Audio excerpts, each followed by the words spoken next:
All right, we're talking with JP Ricciardi once again from the Brushback Podcast. You can hear it wherever you get podcasts. A man who is a true man of baseball, spent over 40 years in Major League Baseball at several different levels, including a GM for the Toronto Blue Jays for 8 years. And JP, that's where I want to go with my question today. So, I hate to revel in when any team is not doing well and they're on a skid. Unless it's the New York Yankees, then I kind of have a little party in my head, just do a little dance.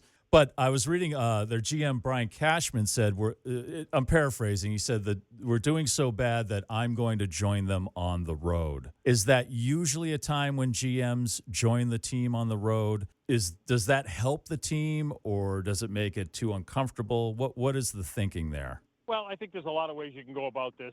Me personally, what I used to do is there was 81 road games, and I would spend 40 of those road games with the team and send the assistant with the other 40, and obviously you're at home, the other 80. So I think some GM, like Dave Dombrowski, goes on every trip. Oh, wow. He has since the day he's been a general manager, and he likes being with his team. And a lot of guys feel like if they're away from the team, they're not having that constant contact. Cashman may be a guy that doesn't travel with the team a lot. I would read into this that Cash is just trying to show them, hey, I'm here with you. You have my support. You're going through it. I'm going through it. At this point, you can't put any onus on Cashman. He put the team together. It's up to the team to play better, and they're not. But I think he's trying to show his solidarity with them and just let them know, hey, I'm here, and you got my support. So there's a lot of different ways GMs travel. Some, like I said, are like Dombrowski. Some split it. Some don't go on any. It just varies from different GMs. Do you think it's also where he can also see firsthand, maybe he can identify problems that may not be addressed and bring them up to the manager? Showing support. Well, you're showing support to the manager. After the game, you go in, you talk to the manager. Before the game, you talk to him. You're bouncing ideas off each other. He's probably saying, hey, you got any ideas, anything you see? And you could say, hey, just think about moving this guy into the 2-hole. But you don't want to all make it look like it's total panic, because, look, they're just going through a bad stretch. Right now, if the season ended, they're in the playoffs. So it just gets magnified when it's as bad a stretch as they've gone through. But they've built this cushion to handle some of the stress and some of the bad stretch they're going through. And, look, as well as the Red Sox are playing, they're going to hit a bad stretch at some point, too. So that's the ebb and flow of the season. And I think when cooler heads prevail, and they prevail because the GM shows up and there's solidarity, I think everybody feels a lot better. Okay. All right. And I'm sure you understand, as far as the Red Sox go, there are no cooler heads among any New England sports fans at all in any of their sports teams. There's no such thing as a cooler head. It's always why panic. Why should that change now? just pick the sport, pick the season, pick the sport, and it just transfers right over. Yeah, and then finally, we were having a big discussion earlier this morning about what the best baseball movie was, and not necessarily the most realistic, but as someone who spent so much time working in the actual game, what is your favorite baseball movie?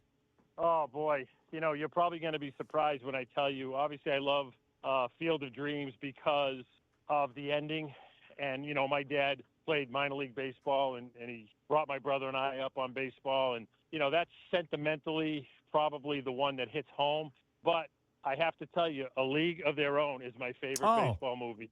No, I'm with you. That's a great movie. I love it. Yeah. I love it. There's some of the greatest lines. I love the scene where Tom Hanks is confronting Gina Davis when she's going home, and she says, I'm going home because it's hard. And he looks at her and he says, it's baseball. It's supposed to be hard. That's what makes it great. The greatest line ever. Yeah. If it was easy, everybody would be doing it, right? 100%. Yeah. So I'm a big League of Their Own because I don't really think it brought attention to that league, and I thought that was great, but it's more the love the girls had for playing, and just some of the one-liners in there are just absolutely incredible. John Lovitz was unbelievable. Oh, yes. Anyway, the one, Bull Durham's good. They're all good. There's a lot of good ones.